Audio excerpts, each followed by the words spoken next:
Por la señal de la Santa Cruz de nuestros enemigos, líbranos, Señor Dios nuestro, en el nombre del Padre, del Hijo y del Espíritu Santo. Amén. Señor mío y Dios mío, creo firmemente que estás aquí, que me ves, que me oyes. Te adoro con profunda reverencia. Te pido perdón de mis pecados y gracia para hacer con fruto este rato de oración. Madre mía Inmaculada, San José, mi Padre y Señor, Ángel de mi guarda, interceded por mí. El Evangelio de la misa de este domingo, primero de Cuaresma, nos habla de la curación de un endemoniado. La victoria sobre el espíritu inmundo, eso es lo que significa Belcebú o Belial, nombre que se asigna en la Escritura al demonio, es una señal de la llegada del Mesías, que viene a liberar a los hombres de su más temible esclavitud, la del demonio y el pecado.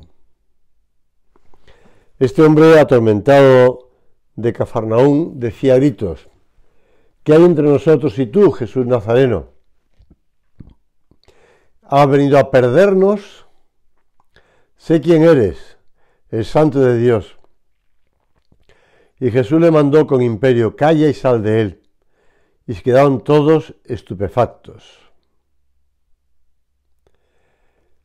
Realmente el que Jesús le calle la voz al demonio siempre se ha interpretado como que no ha llegado todavía la hora de reconocer que es el Hijo de Dios hecho hombre, que todavía tiene que llegar a la pasión, muerte en la cruz. No se excluye, enseña Juan Pablo II, que en ciertos casos el espíritu maligno llegue incluso a ejercitar su influjo no sólo sobre las cosas materiales, sino también sobre el cuerpo del hombre, por lo que se habla de las llamadas posesiones diabólicas. No resulta siempre fácil discernir lo que hay de preternatural en estos casos. Ni la Iglesia condesciende o secunda fácilmente la tendencia a atribuir muchos hechos o intervenciones directas al demonio. No hay que, entre comillas, exagerar. Pero, en principio, no se puede negar que en su afán de dañar y conducir al mal, Satanás puede llegar a esta extrema expresión de superioridad. La posesión diabólica aparece en el Evangelio acompañado ordinariamente de manifestaciones como patológicas. Yo el otro día comentaba en una homilía que mi hermano, pues tengo un hermano que padece de epilepsia, pero que claramente no es lo mismo. Puede aparecer manifestaciones de mudez, de sordera, incluso de epilepsia, pero no es simplemente un ataque epiléptico lo que sufren los que narra el Evangelio. Porque los poseídos, los posesos, pierden frecuentemente el dominio sobre sí mismos, sobre sus gestos y palabras. Y en ocasiones son instrumentos del demonio. Por eso, estos milagros que realiza el Señor manifiesta la llegada del reino de Dios y la expulsión del diablo fuera de los dominios del reino. Como dice, ahora el príncipe de este mundo va a ser arrojado fuera. Lo escuchamos en el Evangelio de San Juan. Cuando vuelven los 72 discípulos llenos de alegría por los resultados de su misión apostólica, le dicen a Jesús: Señor, hasta los demonios se nos someten en tu nombre. Y el maestro les contesta: veía yo a Satanás caer del cielo como un rayo.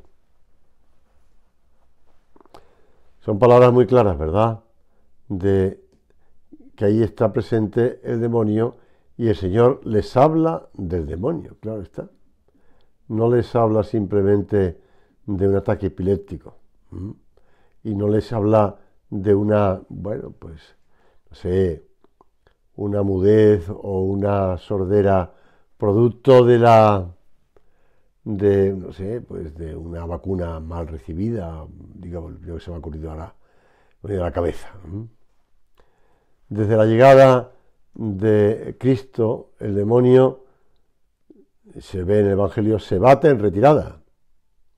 Y aunque es mucho su poder y su presencia se hace más fuerte a medida que el hombre y la sociedad se alejan de Dios.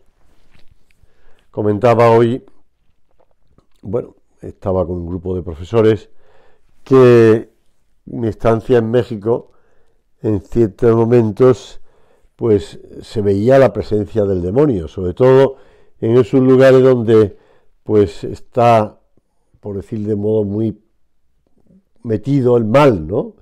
Que si el narcotráfico, que si la trata de blancas, que si el asesinato de mujeres, que si bueno, pues todo lo que lleva consigo eso, ¿no? Y entonces, pues al ver un mal tan enraizado, tan metido dentro de unas poblaciones, de unas sociedades, pues me refería al norte sobre todo, la frontera con Estados Unidos del Norte, pues el demonio está presente ahí.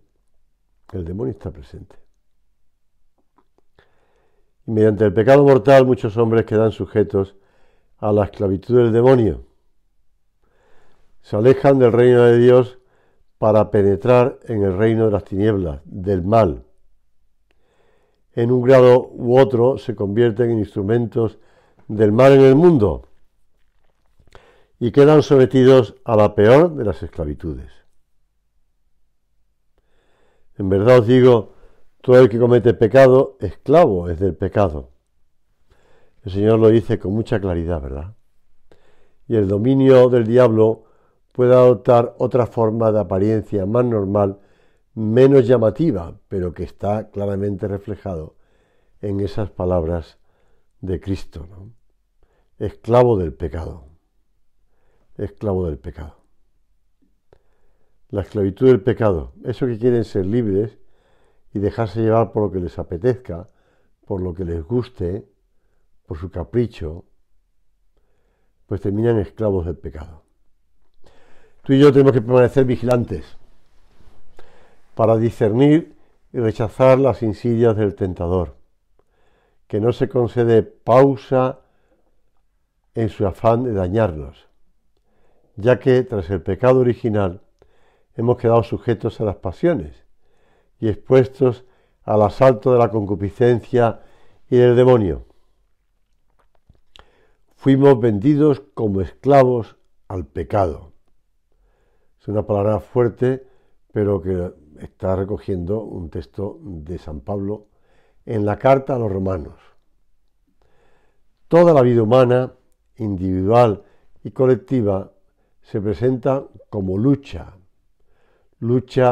dramática, dice el Concilio Vaticano II, lucha dramática entre el bien y el mal, entre la luz y las tinieblas.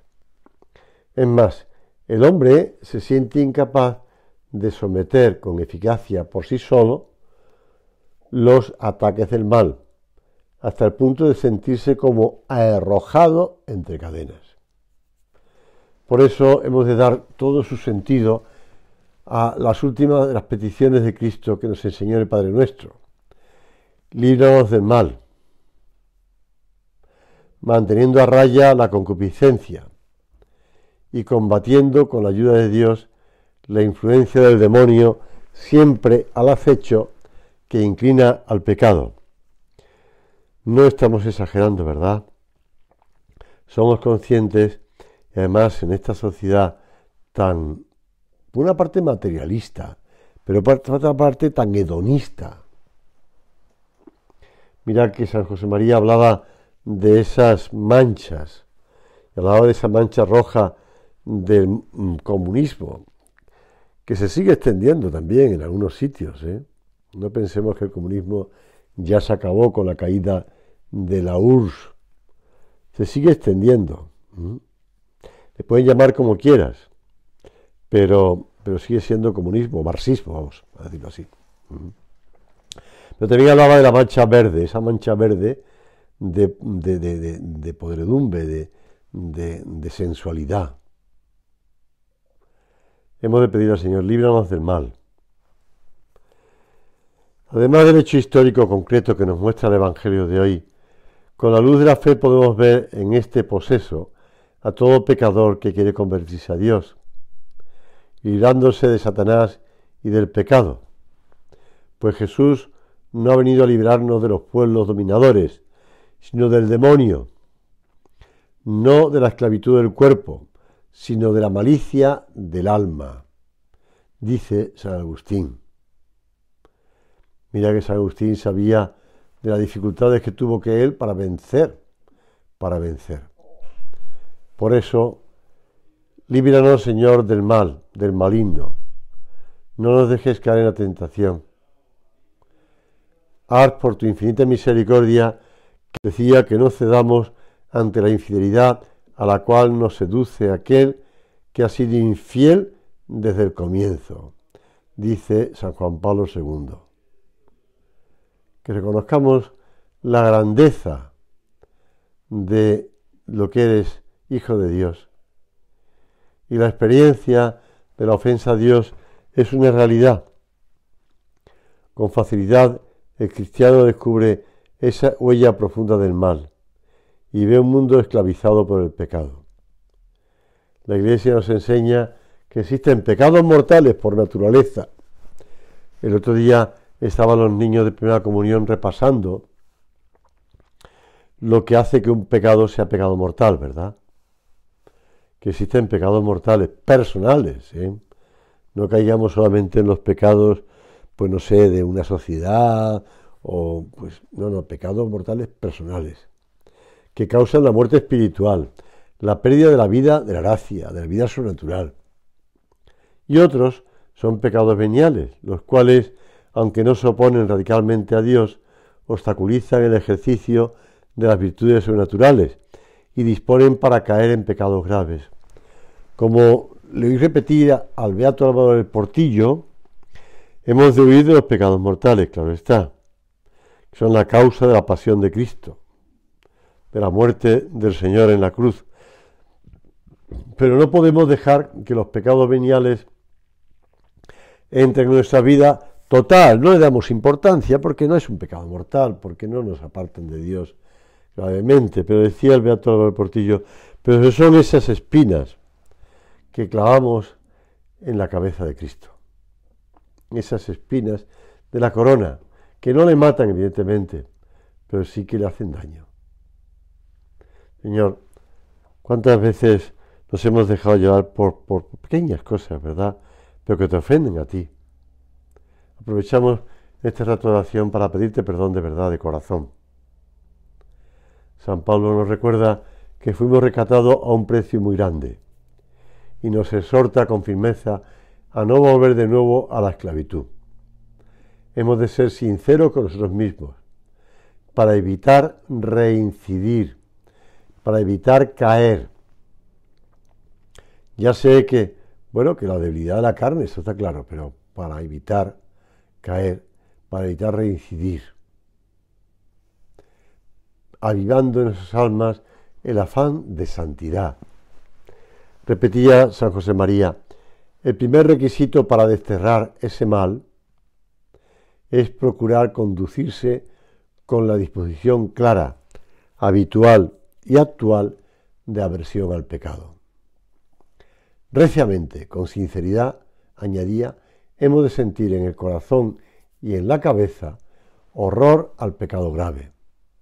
Y también ha de ser nuestra la actitud hondamente arraigada de abominar del pecado venial deliberado, de esas claudicaciones que no nos privan de la gracia divina, pero debilitan los cauces por los que nos llega. ¿Cuántas veces he comprobado que los pecados veniales van debilitando, ¿verdad? Y que nos pueden poner en ocasión de cometer un pecado grave. Cuando nos acercamos al sacramento de la penitencia, con frecuencia, ¿verdad?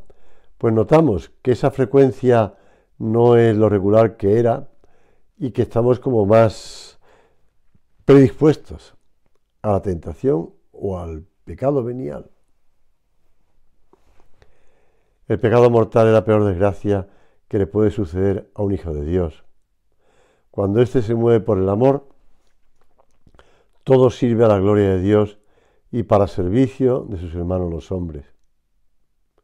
Y las mismas realidades terrenas son campo de santificación. El hogar, la familia, la profesión, el deporte, la política, las relaciones sociales. Por el contrario, cuando uno se deja seducir por el demonio, su pecado introduce en el mundo un principio de desorden radical que lo aleja de su creador y es causa de todos los horrores que en él se encuentran.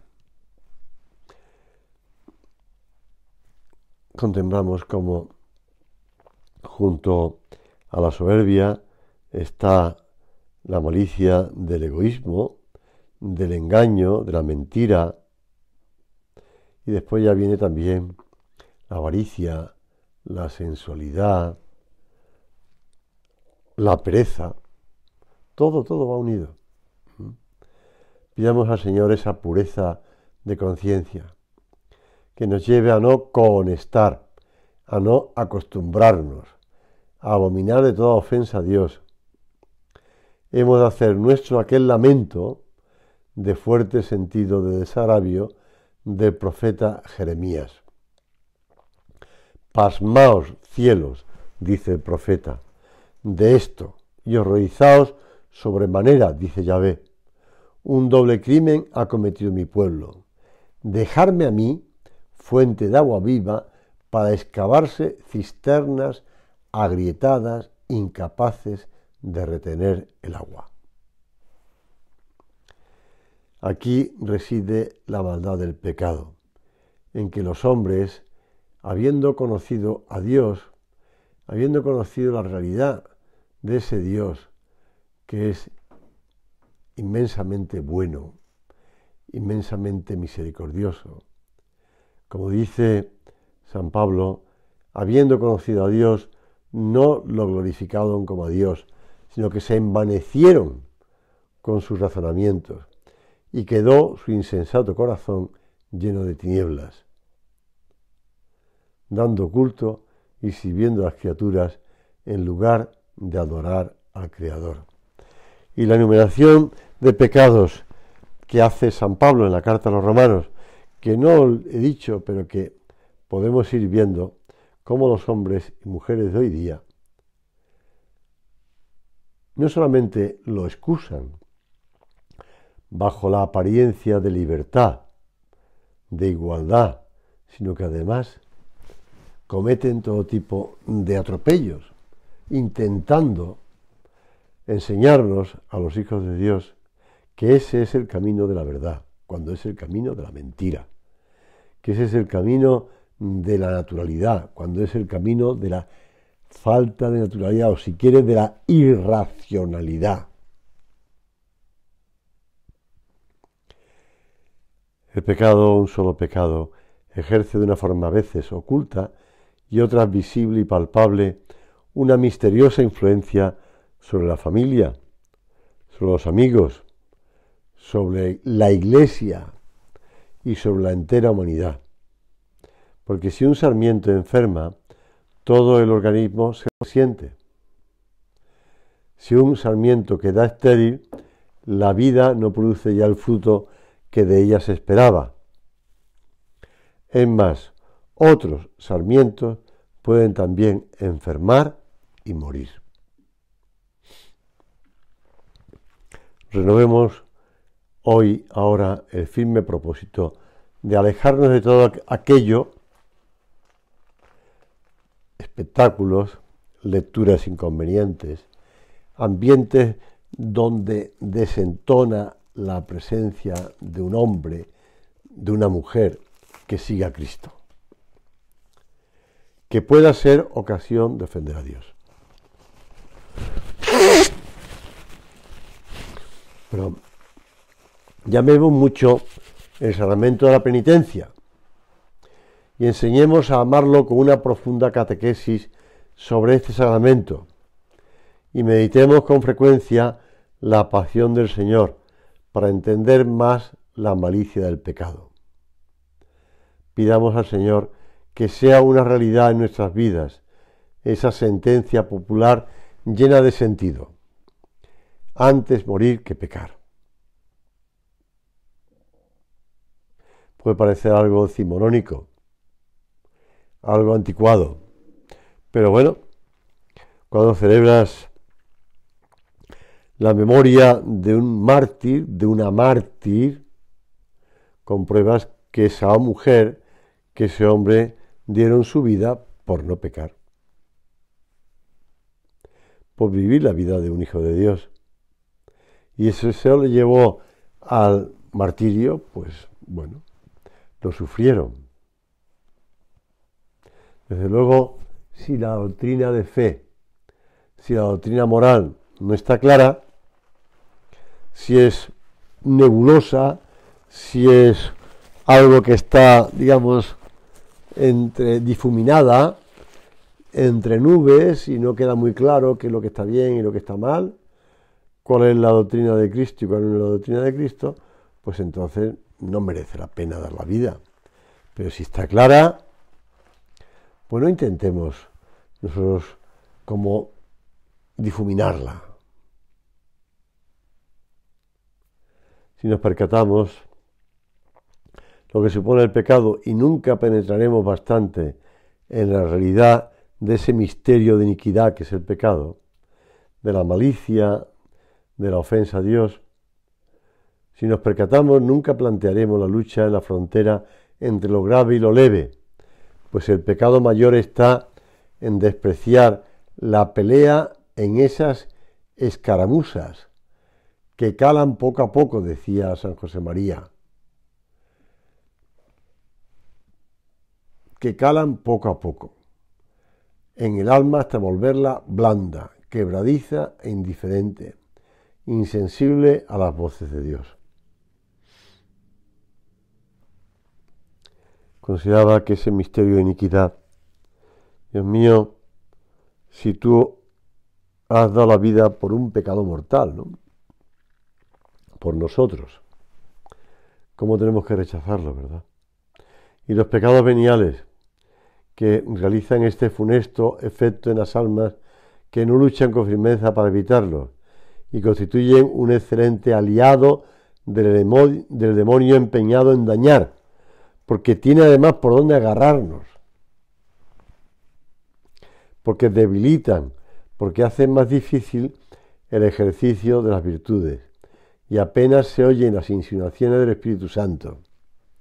También lo explicaba Santa Teresa de Jesús cuando decía: y estas almas que no crecen, que las virtudes no se van desarrollando, hay un punto de honra, un punto de amor propio, de orgullo, que impide que las virtudes vayan desarrollándose. Dice San José María: qué pena me das mientras no sienta dolor de tus pecados veniales, porque hasta entonces no habrás comenzado a tener verdadera vida interior. Pidamos al Señor su luz, su amor, su fuego que nos purifique, para no empequeñecer nunca la grandeza de nuestra vocación, para no quedar atrapados en la mediocridad espiritual a la que lleva la lucha lánguida, floja, ante las faltas veniales. Para luchar contra los pecados veniales, el cristiano ha de darles importancia. Son los causantes de la mediocridad espiritual, de la tibieza, y los que hacen realmente dificultoso el camino de la vida interior. Los santos siempre han recomendado la confesión frecuente, no cada no sé cuántos meses, no al menos una vez al año. Confesar los pecados mortales. Si uno está en peligro de muerte y se ha de comulgar. No. confesar con más frecuencia, con una confesión sincera, contrita, como medio contra esas faltas y pecados. Ten siempre, decía San Francisco de Sales, verdadero dolor de los pecados que confiesas, por leves que sean, y haz firme propósito de la enmienda, para en adelante. Muchos hay, continuaba, que pierden grandes bienes y mucho aprovechamiento espiritual, porque confesándose de los pecados veniales como por costumbre y cumplimiento, sin pensar enmendarse, permanecen toda la vida cargados de ellos.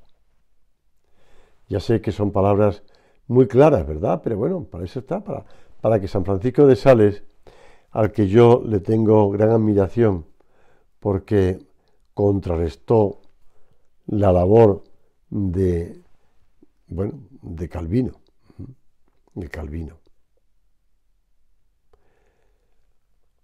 Ojalá hoy escuchéis su voz, no endurezcáis vuestros corazones. Es parte de la liturgia de la misa del primer domingo de Cuaresma. Pidamos al Espíritu Santo que nos ayude a tener un corazón cada vez más limpio y más fuerte, capaz de rechazar todo lazo que oprima y de abrirse a Dios como Él espera de cada cristiano. Lo ponemos en las manos de la Virgen Santísima y le decimos a ella: oh Señora mía, oh Madre mía, yo me ofrezco enteramente a vos, y aparte de mí aquello que me aparte de tu Hijo. Te doy gracias, Dios mío, por los buenos propósitos, afectos e inspiraciones que me has comunicado en esta meditación. Te pido ayuda para ponerlos por obra. Madre mía Inmaculada, San José, mi Padre y Señor, Ángel de mi guarda, interceded por mí.